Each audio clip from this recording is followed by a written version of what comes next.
they make the call that they're going to go ahead and leave the regime in place. So as you say, it's not regime change. It's simply change of the top dog. I'm not sure if this sort of is linked more to a neo-colonial geostrategic strategy or just simply being a good mob boss from New York City, where I grew up along with Donald Trump in the 1970s and 80s. But that's what we have today. Hi, and welcome to One Decision. I'm your guest co-host, Sabrina Singh, former Deputy Pentagon Press Secretary. I'm joined by One Decision host, Sir Richard Dearlove. And today we're sitting down with someone who has operated at the highest levels of American diplomacy in Latin America, John Feeley. He served as the U.S. ambassador to Panama from 2015 to 2018, and he made headlines when he resigned under the Trump administration. Welcome to the show. Well, thanks so much for having me. We would love to just jump right in and talk about Venezuela through the Panama lens. I'm curious your thoughts. You know, so many people make comparisons to what happened in 1989 and the parallel to Manuel Noriega. And as you know, well, in 1989, you had U.S. troops go in. Noriega was removed from office. It was a successful intervention, but there was a key difference there in that the United States did install the opposition leader, I think on December 20th in 1989. And I'm sort of curious on your thoughts at this moment, given your most recent position in Panama. Sure. I think when you look at similarities and differences and you sort of do the rack and stack of them, there are two big similarities that jump out at everybody, and it's understandable. Both countries had come under the sway of a really malevolent, horrible, human rights abusing dictator. And both dictators were removed by U.S. military force. I have to be honest, that's about where the similarities end. Let's take a look at some of the differences. In Panama, which is a country of about 3 million people at the time, December 20th, 1989, as you mentioned, which was the night of the invasion. And the United States already had military presence there in the form of U.S. military bases, Army, Air Force, and Navy bases, all in the Canal Zone. Remember, this is still about a decade before the handover of the canal back to Panamanian sovereignty for the first time. And even with the presence of those military members there, the United States sent an invasion force of close to 30,000. So the numbers were overwhelming. And the point of the operation, which was where Colin Powell, who was the chairman of the Joint Chiefs at the time, invented his famous sort of, idea of the Powell Doctrine. You go in with overwhelming force for very well-defined military objectives, and then you get the hell out. And that's what the United States did. There was a genuine counter-narcotics charge that was leveled against Manuel Noriega. He was removed, and then he was brought back and tried. And as you mentioned, Sabrina, there was a transitional president who was sworn in. And keep this in mind. Panama, under Manuel Noriega, had declared war on the United States and begun to kill uniformed American service members in Panama.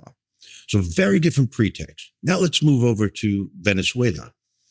You have a very malignant dictator who is involved in narcotics trafficking. That's the similarity. Then, what's the reason for removing him under Article 2 of the United States Constitution? That narco boats 1,000 miles from U.S. shores present an immediate danger to America or American citizens.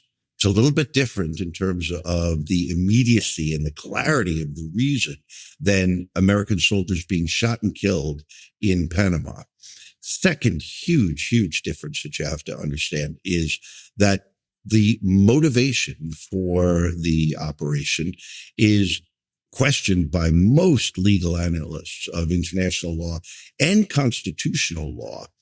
And that pretext sort of went away when we saw that the superseding indictment in New York for Nicolas Maduro dropped the charge that he is the head of the Tren de los Soles. So you have a kind of a false pretext. Remember, nobody in the Trump administration said regime change from September 2nd until January 3rd. They always said very carefully, and even Marco Rubio insisted after the operation had happened, this was the United States military in support of a law enforcement operation. Well, where we stand today at January 16th, Right. nobody believes that. So very, very different scenarios. I think you just pulled an important thread there of that the administration's justification for Venezuela did start with this idea of narco trafficking and narco terrorism and the blowing up of those, those strikes on different speedboats. And then all of a sudden it evolved into oil. And then, when the president came out with his members of his National Security Council and talked about this being a law enforcement operation, I think we can all agree that this would probably be the most expensive law enforcement operation in history. But also, you didn't even have the representatives of law enforcement, such as, the Attorney General or, the head of DHS in the room for that. So the justifications, of course, that this administration gives have evolved over time. So I'm glad you pointed that out. I don't think any of us are surprised by the difficulty of justification. I mean, this is power politics. But one thing I find fascinating about the removal of Maduro is he's removed without regime change, because, Venezuela is a very complex country, very large. So basically, you take Maduro out of the equation, and then you leave the regime in place who has a degree of authority and control, but you pressurize them. I mean, I think what's interesting in terms of sort of geopolitical lessons, if you go back to things like Iraq, let me give you the parallel example. I argued, and I was heavily involved in the Iraq issue, that we should have left the Iraqi Military Council and the Ba'athist administration to run the country, as it were, under direction, rather than creating a void, which was then filled by Fedayeen. And in a way, there's an aspect of Venezuela which I find quite subtle and quite clever. They're leaving the government there. That means there will not be, as it were, a vacuum and loss of control. And yet, pressurizing the government to take decisions which are going to be, as it were, driven partially out of the White House. I'd be very interested, John, in your observations on that, because I haven't seen many commentators make this point. No, I think you put your finger on something very interesting, Richard. And obviously your experience back then is instructive. At that time, just for sort of context, I was a staff officer to Colin Powell back in the early 2000s. I remember it very well. We may have met. And I think we very well did meet, as a matter of fact. It was one of those relationships where I remembered you, you didn't remember me, and that's perfectly fine. That's the way bureaucracies work. But no, you put your finger on something I do want to sort of pull on the thread a little bit. So you have Donald Trump run for office for the second time in 2024, and he is sort of a dyed-in-the-wool isolationist. Foreign wars. Joe Biden blew Afghanistan, and there's all sorts of criticism. And he gets very, very high marks within his MAGA base for no future foreign adventurism. So you have this MAGA core in America that doesn't want to go to war. That's represented by J.D. Vance and others. You have Trump run on it. And then within a year, he's clearly got us involved in another, what I would consider to be a neo-colonial episode, or at least the attempt at a neo-colonial episode in Venezuela. But some of the folks in his environment remember very well what you just mentioned. Jerry Bremer famously wore boots with his suit. So it was boots on the ground in a very visual way. But Jerry Bremer made the decision that we were going to do de-Baathification. And that, frankly, was the one Jenga piece of the puzzle that when you pulled it out, the whole apparatus of the Iraqi state fell down. And as you said, you fell into chaos and clans fighting and Fedayeen. And this is the roots of ISIS, right? So they don't want to make that mistake. And so while Marco Rubio babbles on about democracy in Venezuela, which Donald Trump could really not care very much about, they make the call that they're going to go ahead and leave the regime in place. So as you say, it's not regime change. It's simply change of the top dog.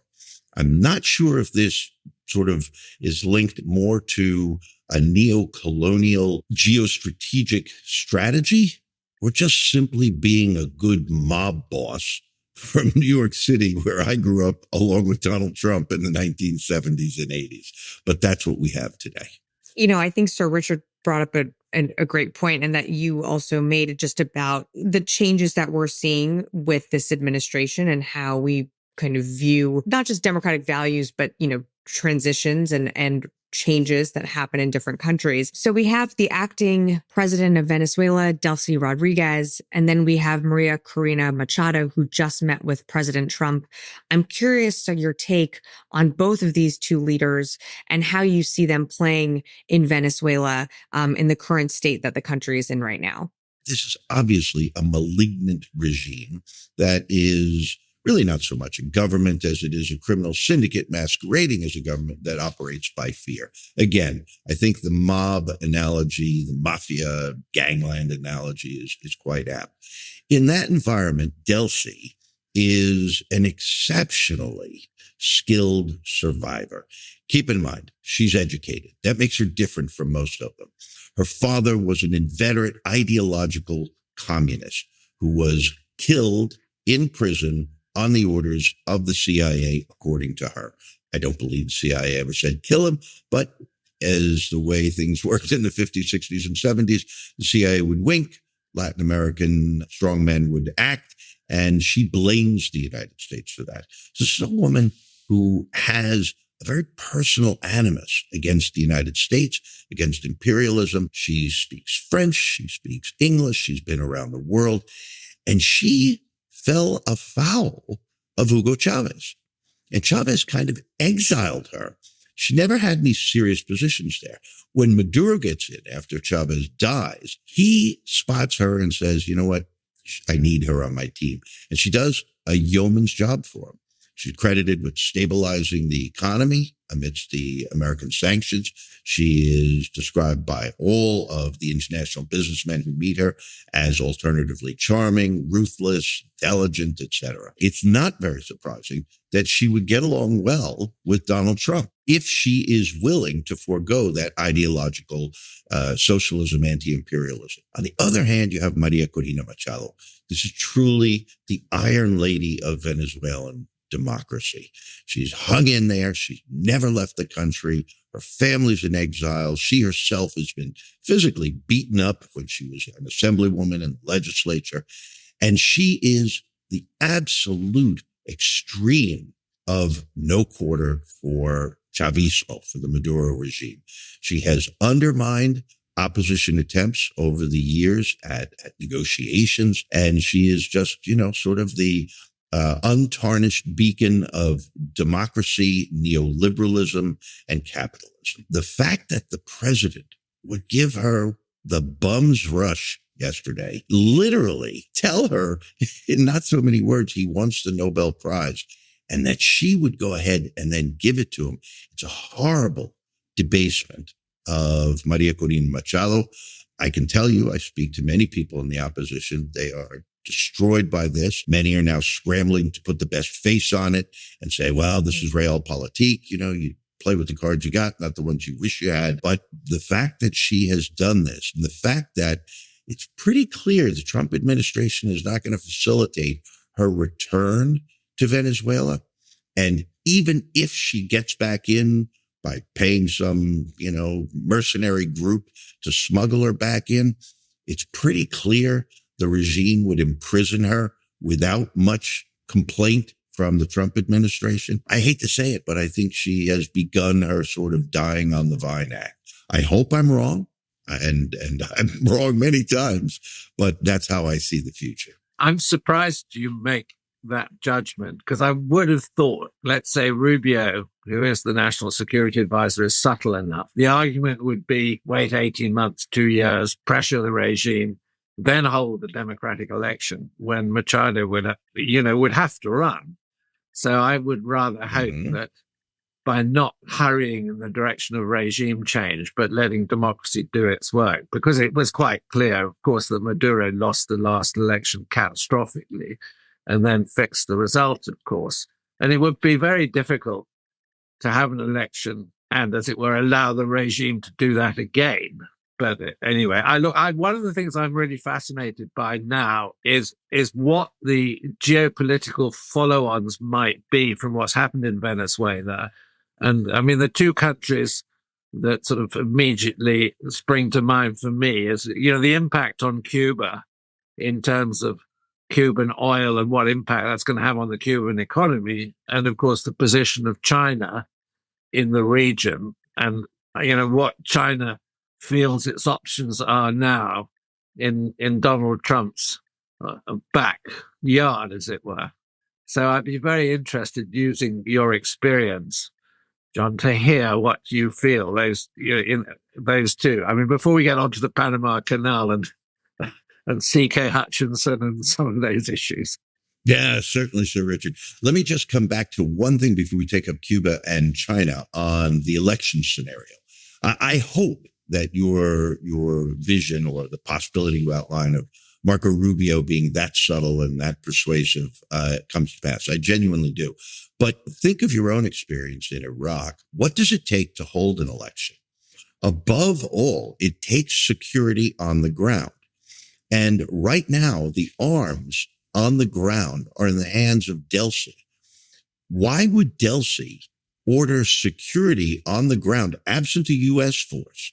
Why would she order the election that's going to remove her from power and probably put her, if Maria Corina gets in the accused box in an international court? I mean, she doesn't have an ICC charge, but a number of the others do, including Diosdado Cabello, who is the strongman security guy who actually does control the arms on the street. So I think security is a big issue. Delcy's willing to provide security on the ground for a few oil wildcatters to go in there, and for Chevron, which is one of the only real major that's there now and working, and maybe Repsol as well. But I don't think Delcy is going to be the artificer of her own destruction by providing and ensuring for security for an electoral process and a full transition. Moving to Cuba, I think the term I used earlier was dying on the vine. I think Trump himself said that, and I think that's the plan. These guys in the Trump administration, they're by no means classicists, but they certainly have studied the lessons of Thucydides and Julius Caesar's siege warfare.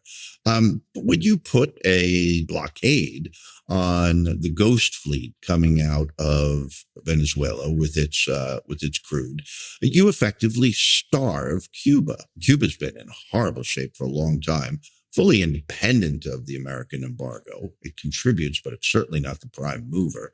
And you've seen Diaz-Canel in Cuba and the Cuban regime making all kinds of noises about how they're going to survive on revolutionary spirit. But, you can't eat revolutionary spirit. And so I think they probably have the right. And just yesterday, we saw the Trump administration up its rhetoric against Cuba, which is sort of surprising to believe. It reminds me of the Spinal Tap line of, well, why don't you just go to 11 on your rhetoric against Cuba? Well, they went to 11 yesterday, and I think they'll keep doing that, but they don't have to invade. So he took a huge domestic political risk, and it paid off. He bet it all on black, and his number hit on the roulette wheel, and he's reaping the rewards right now. But he doesn't have to make that bet in Cuba.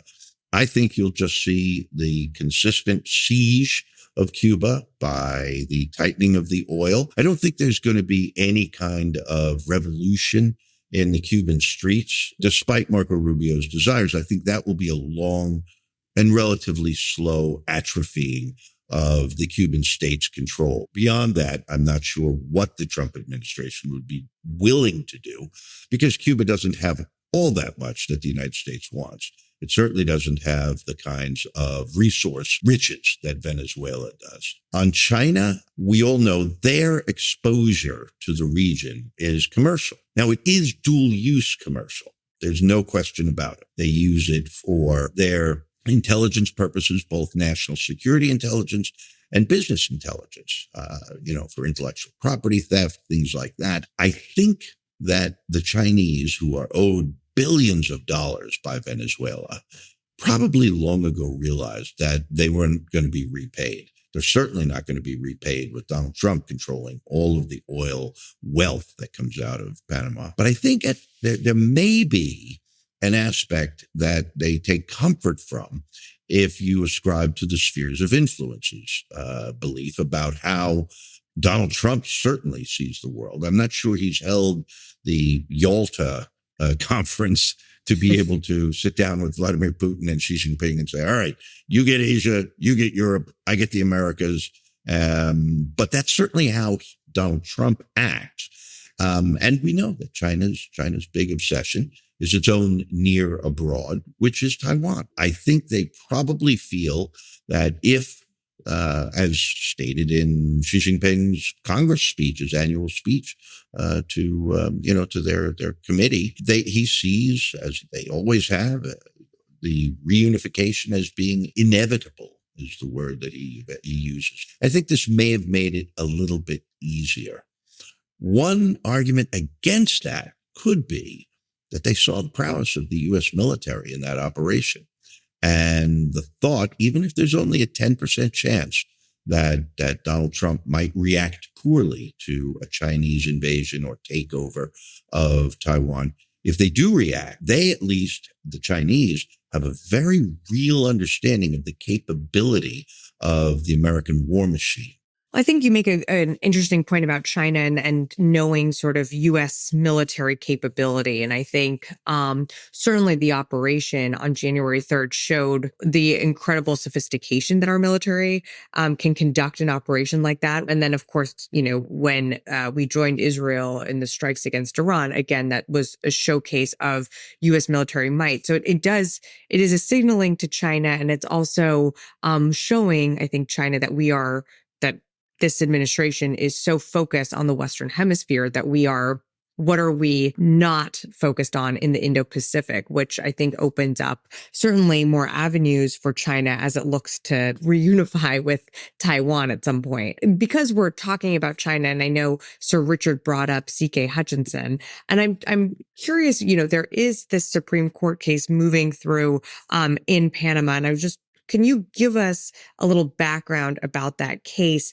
and also the Chinese influence in Panama over its critical infrastructure and why this administration and Donald Trump is so focused on the Panama Canal when it comes to the lens of China, of course? C.K. Hutchinson Holdings, worldwide port operators, worldwide conglomerate, richest man in China, Hong Kong based, gets 2 of the 5 port concessions in the Panama Canal way back before the turnover in 1999. The United States actually signed off on it. We were still operating the canal when they got the original. The 2 ports Hutchinson has are outside of the canal. They don't control the gates to the locks. They don't control the transshipment of the ships. That contract was renewed by then President Nito Cortizo. And quite frankly, Nito Cortizo was a sick old man. He was hiding behind a mask.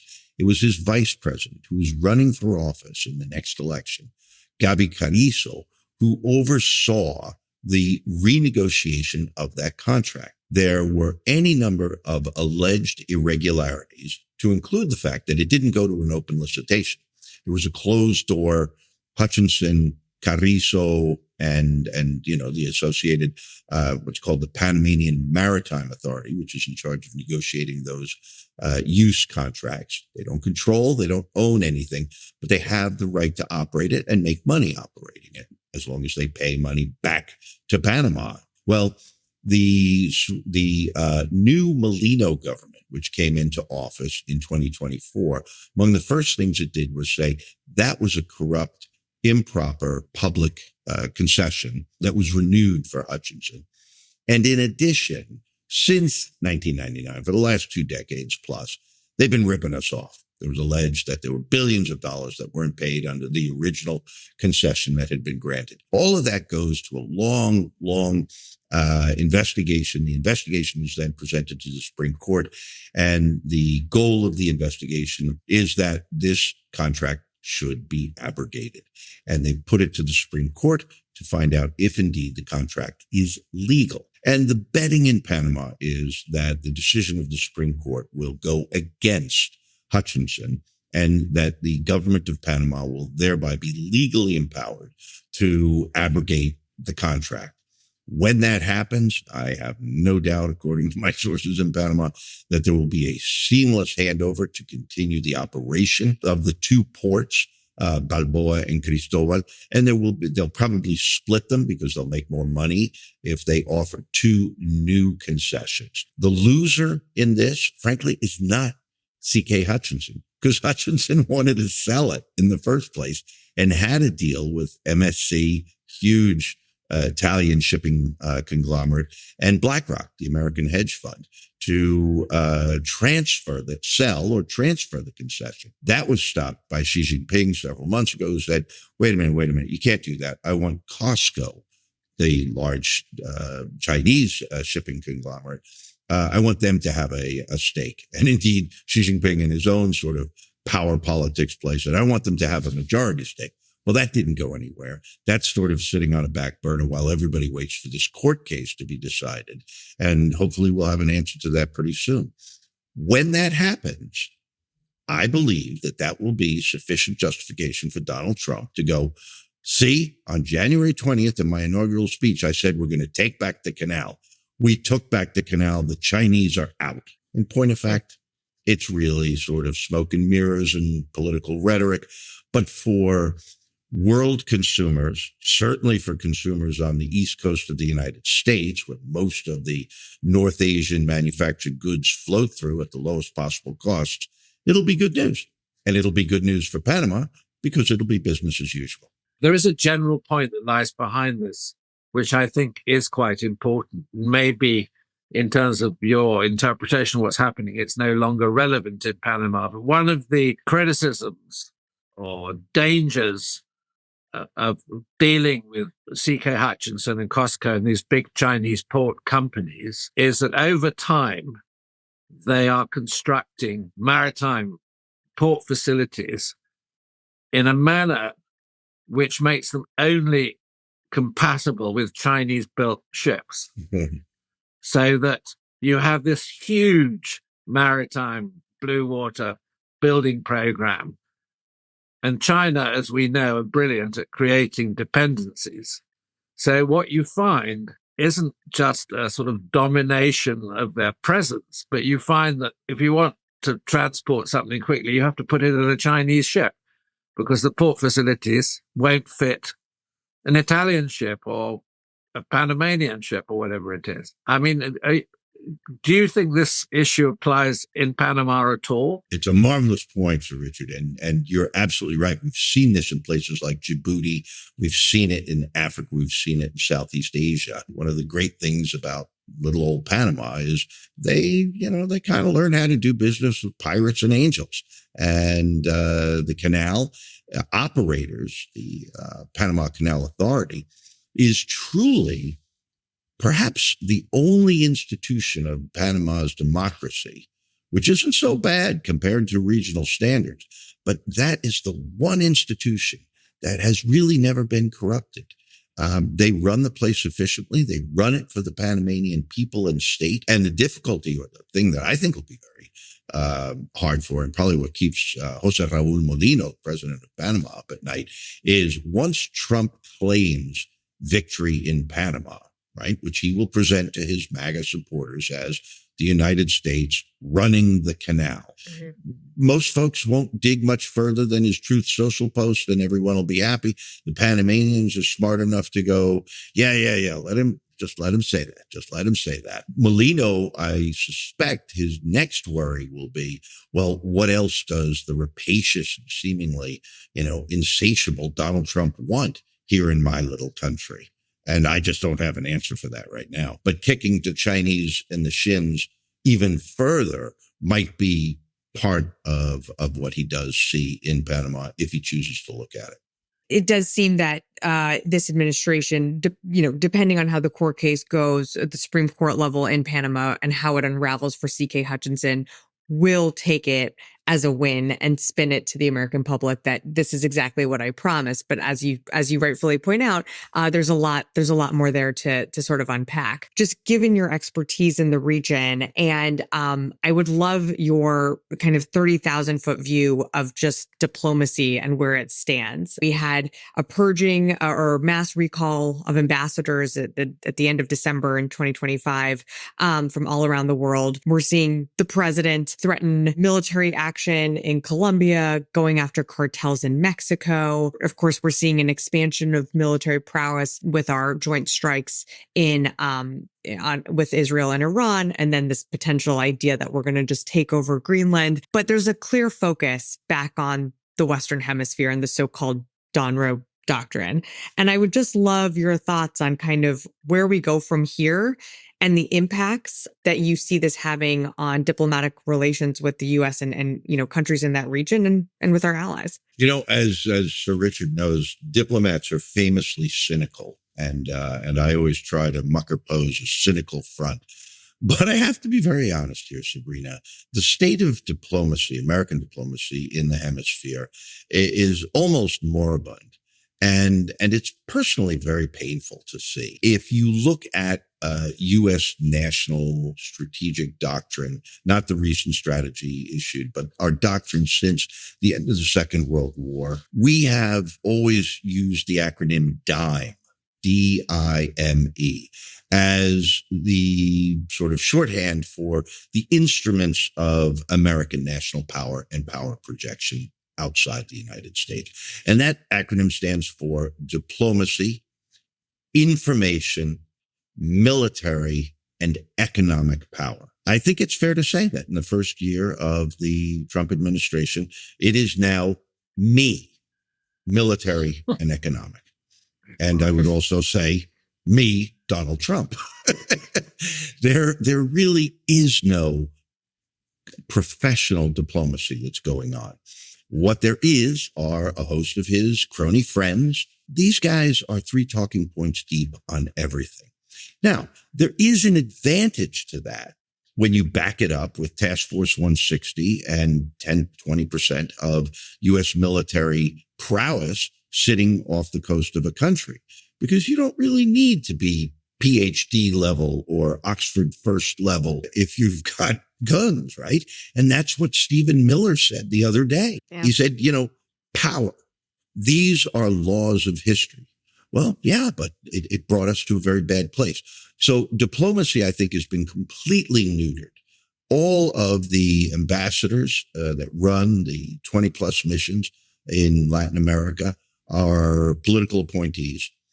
Most of them are woefully unqualified for their positions. Take a look at the diplomatic aspect of humanitarian work and soft power. Completely rejected, and the entire apparatus by which we used to conduct that work, USAID, completely taken down over weekend by a bunch of Doge kids with computer codes. Trump administration, the Monroe Doctrine. I always like to say it's Thucydides. Just go back to the Melian dialogues. The strong do what they will, the weak do what they must. We've heard that a number of times. I don't think there's a doctrine there. I think there's an instinctual understanding of that. I think Stephen Miller may have actually been right when he said that these are laws of history. From the time of organized society, we do see the powerful try to impose their will over the weak. But the best of mankind, the best of Western liberal democracy, the best of American exceptionalism, if you will, indicates to us that self-restraint, checks and balances, all of the things the Trump administration has destroyed, is what provides for better outcomes for a broader majority of people. Right now in the Western Hemisphere, I don't see them trying to do that at all. I see a neo-colonialist rent extraction plan that's starting in Venezuela. I think I would give it a bit more historical context and say there has always been, this strongly isolationist aspect to American foreign policy, which of course has been in abeyance for a good chunk of the latter part of the 20th century. And actually, before that, there are quite a number of examples of sort of US power as opposed to US diplomacy. But of course, the world that John and I have got used to professionally is the one that he describes. And it's abrupt, and it is abrupt disappearance for many of us is a severe shock. And it does have significant downsides. What I find fascinating is I think there's a sort of split in Trump's administration, because I detect in Rubio and some of the people around Rubio that there's almost a nostalgia of what John's talking about. Okay, maybe they are not able to express it because this is a solid administration. But it seems to me that the isolationists, strangely, are what you now call in the Department of War. The less isolationists, let's be charitable, are in State Department. So you've got this rather peculiar juxtaposition where you would expect it maybe to be the other way around. But I'm not really disagreeing. I think the thing that someone like me, who spent an awful lot of time talking to people in Washington, despite the always hard-nosed of American power, and that's there even within the special relationship, there's a sort of civility about, in my book, about the way the United States has conducted itself, particularly in relation to its allies. And I think what I find a little surprising, I guess that's pretty good British understatement, is the way that civility has been abandoned by the White House. And I do find that really takes me back. Because, I mean, let's say I had a lot of dealings with George W. and Condi and all the other people in that period, was in and out of the White House, saw them frequently, talked to them a lot. And there was a sort of civility about the exchange, even when we had severe disagreements, which we did. And that seems to have disappeared. And I'm worried about that. I would agree 100% with you, Sir Richard. One of the reasons why Donald Trump came to office was that he ran against the deep state. He has really weaponized language about elitists in the federal government across all agencies, but in particular in the State Department, in the CIA, and in the senior ranks, not the junior ranks, but the senior ranks of the Pentagon. And by lashing out at them, by making some of his first moves when he got into office, which as president, he has the prerogative to do, firing a number of service chiefs, whacking just through senior intelligence officers, going through the State Department, he sent a very clear message that these elitists were no longer in charge. And some of the nativists that you described, the Bannons of the world, the Millers of the world, who are very educated men themselves, make no mistake, but who represent a very uneducated constituency. Those folks provide the intellectual top cover for demonizing, if you will, an educated elite that ran the foreign affairs of the United States for about 80 years. And that change in tone is one that leads somebody like me and you, who are so easily caricatured as pearl clutchers, as, sort of effete academic, elite removed people who, oh dear, how could he say that? I find that the Trump administration has been enormously successful in not only changing the tone, but as we can see here, changing the actions in such an abrupt fashion that most of the world is still sort of catching its breath at, oh my God, what just happened? And because it happened so fast and because it happened so surgically, I think the danger that we run is that a lot of people will forget the sort of fact that, our thing, to use mafia terms, our thing for 80 years kept this world pretty free and safe. And they will normalize this new scenario of a sort of rapacious crony capitalism in the service of a small group of Americans and not the American people. Well, John, that was, you've given us a lot to think about, and that might be the perfect place for us to wrap. Thank you so much for your time and talking us through what is an incredible moment in history for the United States. So thank you. Thank you, John. Very interesting. Fascinating. A real pleasure, Sabrina. Sir Richard, thank you so much for the conversation. For more conversations with leading decision makers and thinkers, check out onedecision.com and our YouTube page, where you'll find additional commentaries, conversations, and explainers. I'm Sabrina Singh, and thank you for listening.